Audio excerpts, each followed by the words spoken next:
नमस्कार, जोहार। मैं मोतीलाल कुमार आप सभी का स्वागत करता हूं SR maths by Motilal sir YouTube channel पर। तो चलिए आज हम लोग सॉल्यूशन करने वाले हैं, सॉल्व करने वाले हैं एक्सरसाइज 1.2, जिसमें हम लोग सिद्ध करेंगे कि एक अपरिमेय संख्या को अपरिमेय संख्या कैसे दर्शाया जाता है। एक अपरिमेय संख्या या √5, √3, √2, √7, 2√7, 2 प्लस √5 ये सभी एक अपरिमेय संख्या क्यों होती है, इन सभी को क्या करेंगे आज एक्सप्लेन करने वाले हैं। तो चलिए एक एक करके सॉल्व करते हैं इनमें। सबसे पहला क्वेश्चन है, इसमें सिद्ध कीजिए कि √5 एक अपरिमेय संख्या है। √5 एक क्या है? अपरिमेय संख्या। इन्हें हमें सिद्ध करना है। तो सॉल्यूशन हेल्प।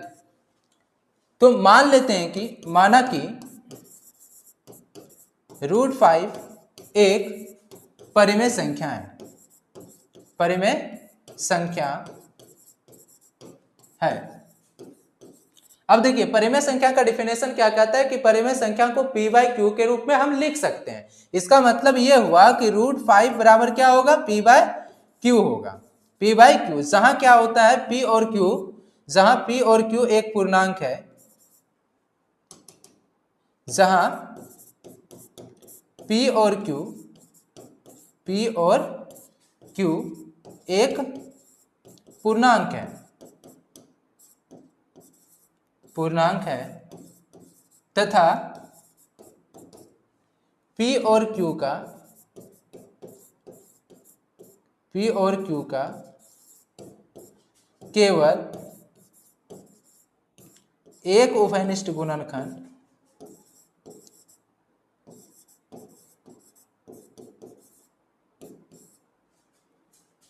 एक उभयनिष्ठ गुणनखंड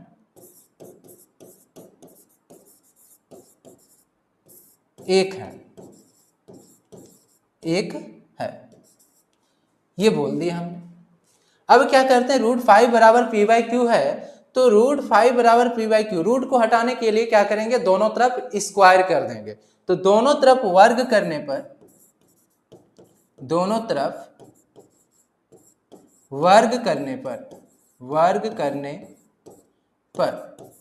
तो दोनों तरफ जैसे ही वर्ग करेंगे तो √5 का वर्ग क्या हो जाएगा? 5 हो जाएगा, और इधर वर्ग करेंगे तो क्या हो जाएगा? p का स्क्वायर बटे q का स्क्वायर। दैट इज यहां से क्या हो जाएगा? क्रॉस गुना करेंगे तो इसके नीचे 1 है, तो यहां से क्रॉस गुना करेंगे तो p स्क्वायर बराबर इधर से गुना किए तो p स्क्वायर, 1 गुना p स्क्वायर बराबर इधर से गुना करेंगे तो 5 गुना q स्क्वायर, मतलब 5 गुना क्या हो जाएगा? q square. इसका मतलब ये हुआ कि p स्क्वायर जो है 5 और q स्क्वायर का मल्टीपल्स है। अगर कोई भी संख्या किसी का मल्टीपल्स होता है तो इसका मतलब वह संख्या उससे क्या होती है? विभाजित होती है। तो इसका मतलब क्या हुआ कि p स्क्वायर जो है ये 5 से क्या होगा? विभाजित होगा। p स्क्वायर जो है 5 से क्या होगा? विभाजित होगा। तो अतः यहाँ पे क्या होगा? अतः p स्क्वायर 5 से विभाजित होगा। अब देखिए अगर p स्क्वायर 5 से विभाजित होता है तो प्रमेय 1.3 इसमें एक आता है, जिसमें कहता है कि अगर p एक अभाज्य संख्या है और p किसी संख्या के वर्ग को विभाजित करता है तो इसका मतलब वह संख्या जो है p से भी क्या होगा? विभाज्य होगा। इसमें एक थ्योरम कहता है कि 1.3 कि अगर किसी संख्या का वर्ग किसी अभाज्य संख्या से विभाजित होती है तो वह अभाज्य संख्या उस संख्या को भी क्या करेगी? विभाज्य करेगी। इसका मतलब यह हुआ कि p भी क्या होगा? 5 से विभाज्य होगा। इसका मतलब क्या हुआ कि p भी इसलिए p भी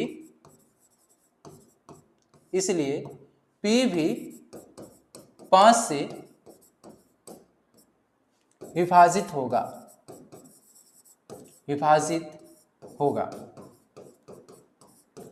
तो p भी क्या हो गया? 5 से विभाजित हो गया। अब इसमें क्या था ना, इसमें क्या है? p स्क्वायर को हम दिखा दिए कि 5 से विभाजित होता है। अगर हम किसी प्रकार से q को भी दिखा दिए कि ये भी 5 से विभाजित होता है, तो हमारा जो ये स्टेटमेंट था, ये जो स्टेटमेंट है ना, ये क्या कहता है कि p और q का केवल एक उभयनिष्ठ गुणनखंड क्या है? एक है। ये गलत हो जाएगा, क्योंकि 5 से Q भी विभाजित हो जाएगा और P भी विभाजित हो जाएगा। इसका मतलब ये हुआ कि P और Q का एक उभयनिष्ठ गुणनखंड और है जो क्या है 5 होगा, लेकिन ये क्या होगा गलत होगा। पहले ही हम मान चुके हैं कि P और Q पूर्णांक है और ये ऐसा पूर्णांक है जिसका उभयनिष्ठ गुणनखंड केवल और केवल 1 है। इसका मतलब बाद में जो आ रहा है वो क्या आ रहा है गलत आ रहा है। अतः हमारा क्या हो जाएगा कथन को ये विरोध करेगा। अतः क्या होगा √5 एक अपरिमेय संख्या हो जाएगा। तो यहां चलिए इनको दिखाते हैं। तो P भी 5 से विभाजित होगा। अब मान लेते हैं कि माना कि P बराबर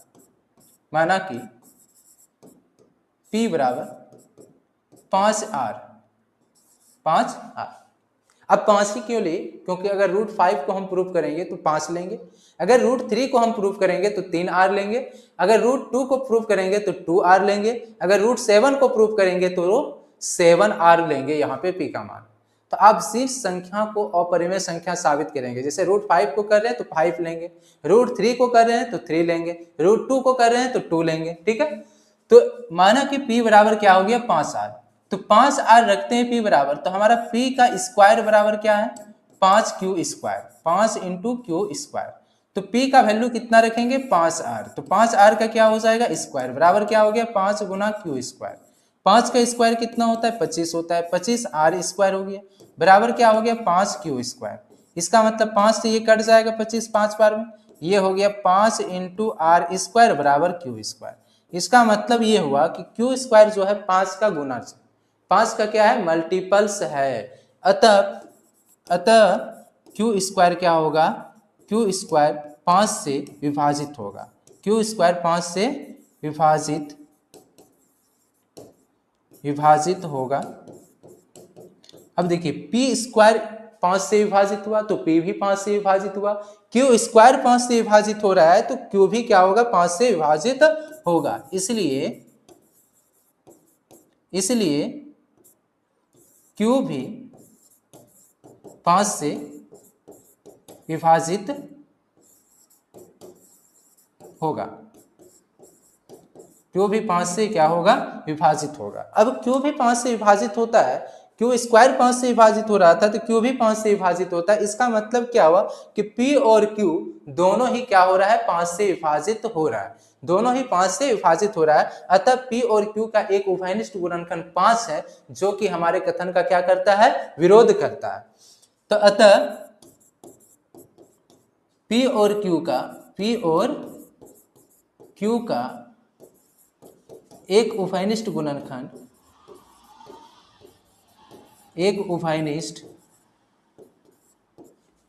Q का एक उभयनिष्ठ गुणनखंड 5 है, जो हमारे कथन का क्या करता है कथन का विरोध करता है। अतः √5 एक क्या होगा एक अपरिमेय, अतः √5 जो होगा एक अपरिमेय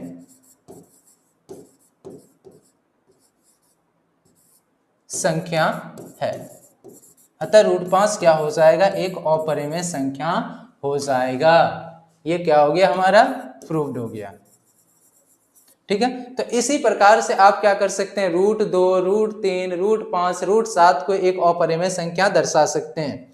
ध्यान रखिएगा अगर √5 है तो 5 5 5 आ रहा है, अगर यहाँ √3 रहता क्या रहता √3 रहता तो यहाँ लिखते 3, यहाँ क्या लिखते 3, तो यहाँ भी क्या हो जाता 3 हो जाता। यहाँ 5 था तो यहाँ भी क्या हो जाएगा 3 हो जाएगा, यहाँ 5 है तो 3 हो जाएगा, यहाँ 5 है तो 3 हो जाएगा। बस केवल डाटा चेंज हो जाएगा, संख्या केवल बदल जाएगा, तो 5 5 5 तो 3 3 3 हो जाएगा। फिर उसी प्रकार से जहां जहां 5 5 है √2 को परिभाषित करेंगे साबित करेंगे, तो √2 को अगर साबित करेंगे तो √5 5 की जगह क्या हो जाएगा 2 2 हो जाएगा। √7 को अगर साबित करेंगे तो 5 की जगह क्या ले लेंगे 7 7 7 ले लेंगे। बस एक जगह ध्यान देना है यहाँ पे कि स्क्वायर इनका क्या होगा, स्क्वायर इनका क्या होगा। यहाँ अगर लेते हैं तो P बराबर 5 को प्रूव कर रहे थे तो 5R लिए, अगर हम √7 को प्रूव करेंगे तो 7R लेंगे, अगर √3 को प्रूव करेंगे तो 3R लेंगे, और अगर √5 को प्रूव करेंगे तो 5R लेंगे। ठीक है, तो ये समझ में आ गया होगा। तो चलिए इनको बना लीजिएगा।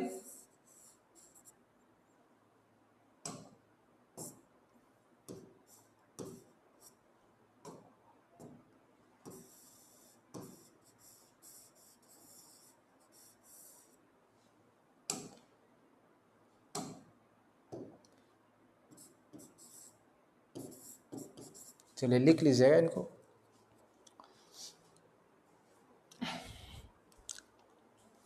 तो चलिए अगले नंबर क्वेश्चन पर चलते हैं।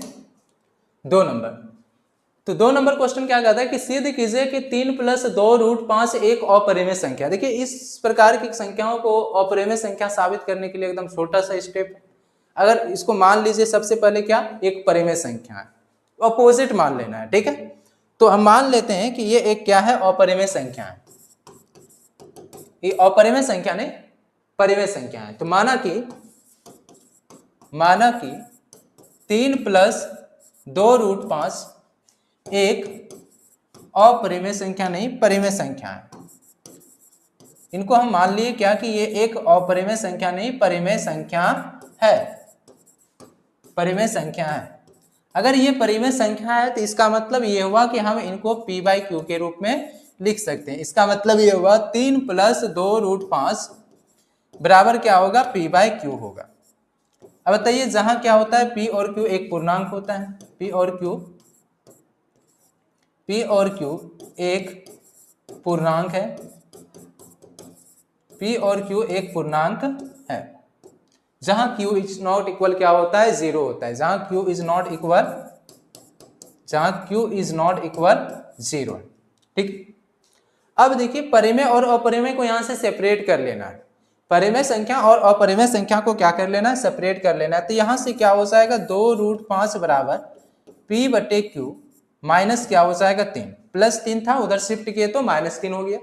अब 2 गुना में है √5 के साथ, तो √5 को फ्री करना है तो 2 गुना में उधर जाएगा तो डिवाइड हो जाएगा, मतलब 1/2 इंटू p/q माइनस क्या हो गया 3 हो गया। अब देखिए यहाँ 2, 1, p, q, 3 ये सब क्या है, एक पूर्णांक है, एक पूर्णांक है। और पूर्णांक को जोड़ लीजिए, घटा लीजिए, गुना कर लीजिए, भाग दे दीजिए, कुछ भी कर लीजिए, जो ज्ञात होगा वह एक क्या होगा, परिमेय संख्या ही होगा। इसका मतलब ये हुआ कि ये हमारा एक परिमेय संख्या है, लेकिन √5 एक क्या है, अपरिमेय संख्या है, जिसे हम साबित कर चुके हैं।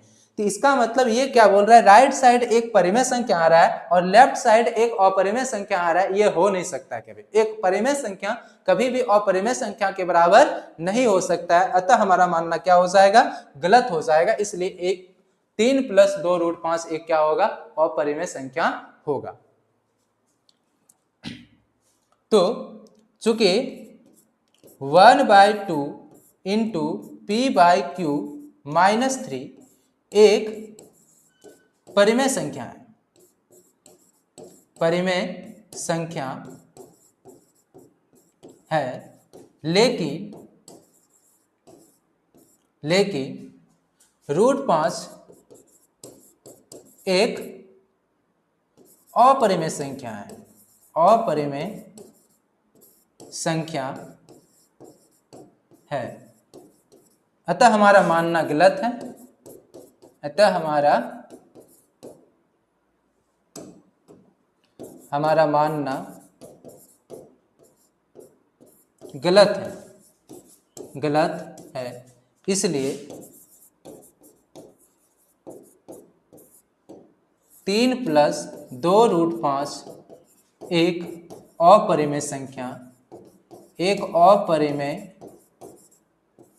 संख्या है। यह हो जाता है प्रूफ, ठीक।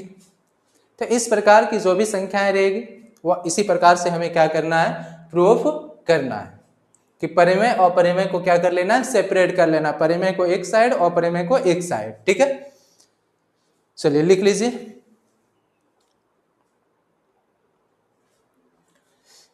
तीसरा नंबर क्वेश्चन है कि सिद्ध कीजिए कि निम्नलिखित संख्याएं अपरिमेय संख्या है। इसमें 3 क्वेश्चन है और इन तीनों को प्रूव करना है कि ये तीनों क्या है, एक अपरिमेय संख्या है।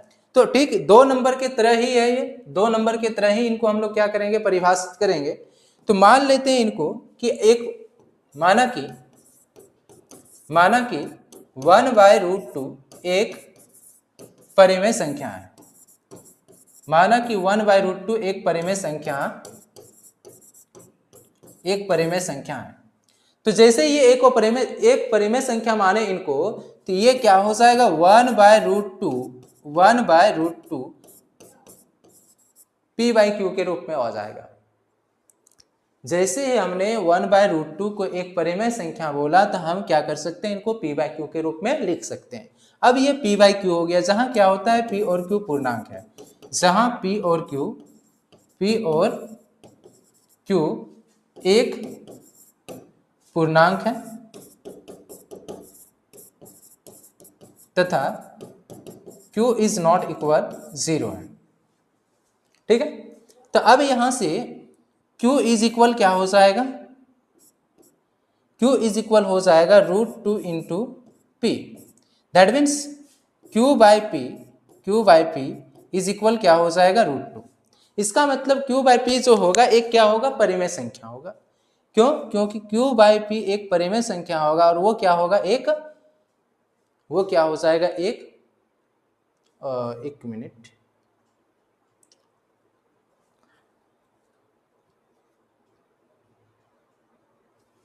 इसको क्या करते हैं, स्क्वायर करते हैं दोनों तरफ, हर का परिमेयकरण कर देते हैं, स्क्वायर नहीं करते हैं तो हर का परिमेयकरण। दैट इज हर का परिमेयकरण कीजिए, √2 से दोनों साइड मल्टीप्लाई कर दीजिए, √2 गुना √2, इधर भी क्या हो जाएगा √2 इंटू, नहीं इधर कुछ नहीं करना है, इधर p/q हो गया। यहाँ क्या हो जाएगा √2/2 बराबर p/q। अब बताइए √2 बराबर क्या हो गया, 2p, ये 2 गुना p हो जाएगा, 2p/q। अब यहाँ ध्यान से देखिए, परिमेय एक साइड हो गया, अपरिमेय एक साइड हो गया, परिमेय एक साइड और अपरिमेय एक साइड।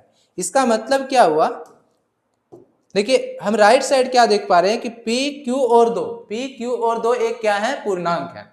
इसका मतलब ये हुआ कि राइट साइड का जो टर्म है 2p/q, ये एक क्या होगा, परिमेय संख्या होगा। लेकिन लेफ्ट साइड से इसे देखते हैं तो लेफ्ट साइड में √2 है, √2 को परिभाषित कर चुके हैं, साबित कर चुके हैं कि √2 क्या होती है, एक अपरिमेय संख्या होती है। तो राइट क्या आ रहा है, परिमेय आ रहा है, लेफ्ट क्या आ रहा है, अपरिमेय आ रहा है, ये इक्वल हो नहीं सकता है, अतः हमारा मानना ही क्या हो जाएगा, गलत हो जाएगा। तो चूंकि 2p/q एक परिमेय संख्या है, परिमेय संख्या है, लेकिन √2 एक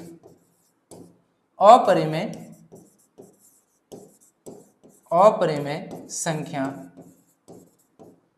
है, इसलिए हमारा मानना गलत है, हमारा मानना गलत है।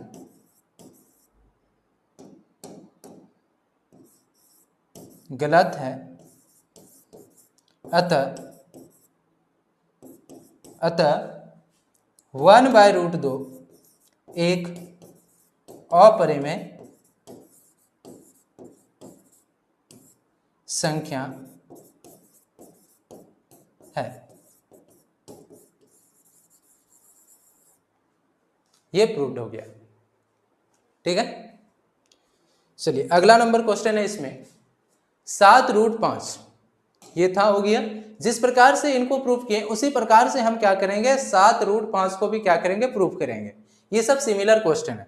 तो मान लेते हैं इनको भी एक क्या है, परिमेय संख्या है, कि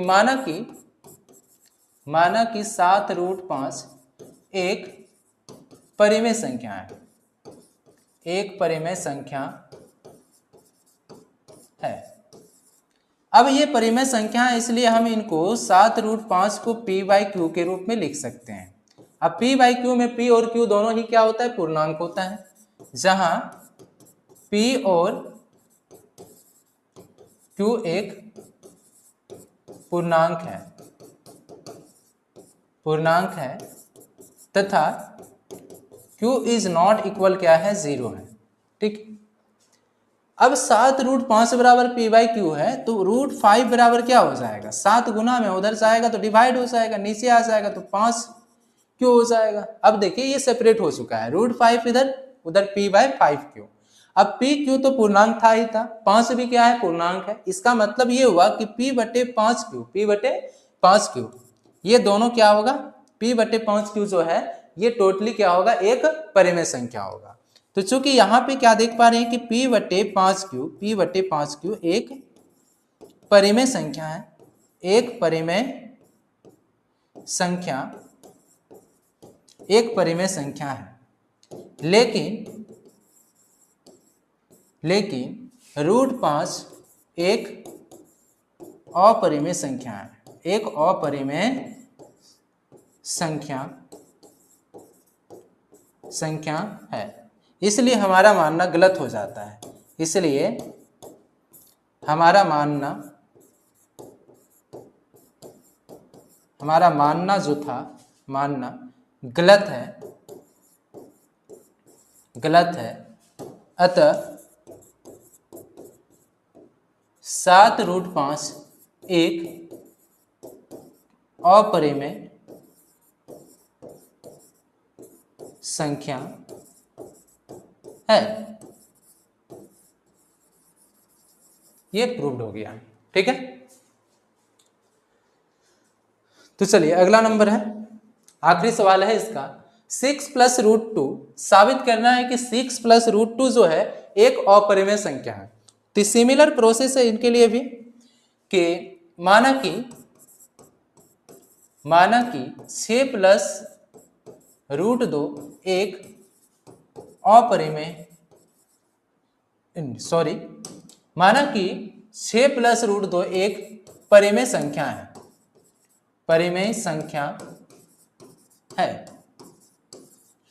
तो हमने क्या किया, 6 + √2 को एक परिमेय संख्या मान लिया। इसका मतलब ये हुआ कि हम 6 + √2 को एक p बाई क्यू के रूप में लिख सकते हैं, परिमेय संख्या के रूप में लिख सकते हैं, जहां क्या होगा, p और q, जहां p और q दोनों ही क्या है, पूर्णांक है, p और q एक पूर्णांक है तथा q इज नॉट इक्वल 0 है, ठीक है। अब इसका मतलब हुआ कि √2 बराबर क्या हो जाएगा, +6 है, उधर शिफ्ट करेंगे उसको तो क्या हो जाएगा, p बाई क्यू माइनस 6।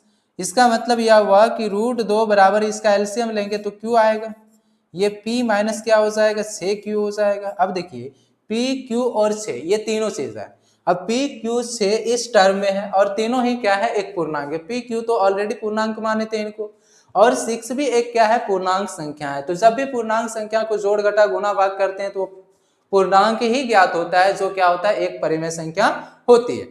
इसका मतलब ये हुआ कि p - 6q बाई क्यू जो है एक परिमेय संख्या होगी।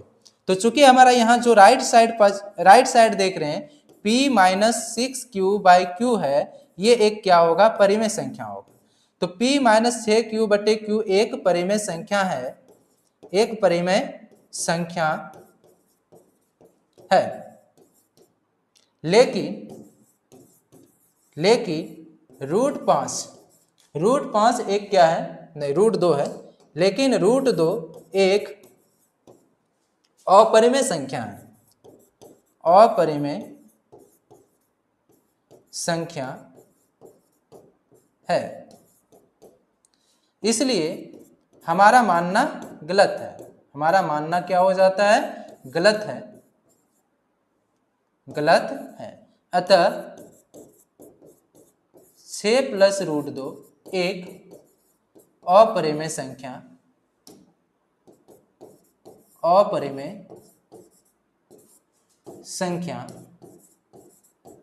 है, ठीक है। उम्मीद है कि आप सभी को ये वीडियो अच्छा लगा होगा, और अच्छा लगा हो या समझ में आया हो तो कृपा करके हमें सपोर्ट कीजिए, और सपोर्ट करने के लिए मात्र एक लाइक आपसे चाहते हैं, इसलिए हमें सपोर्ट करने के लिए हमारे चैनल को सब्सक्राइब कर लीजिए।